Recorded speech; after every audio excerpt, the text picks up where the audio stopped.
Sige, kailangan kong latest model dito in 2 weeks. Upgrade mo yung mags at i-add mo lahat sa billing ko. Alright, thank you. Daddy, may bago kang kotse? Para sa anak ko. Oo nga pala. Graduate na rin yung panganay mo. Kasabay niya pala si Mayet.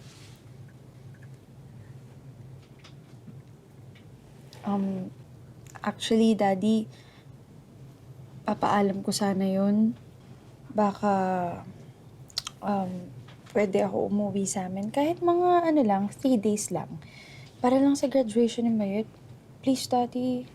Isang araw lang ang graduation. Bakit 3 days ang kailangan mo? Siyempre, Daddy, na-miss ko rin naman yung pamilya ko. Kung gusto mo, attend ka ng ceremony, pero dito ka pa rin umuwi.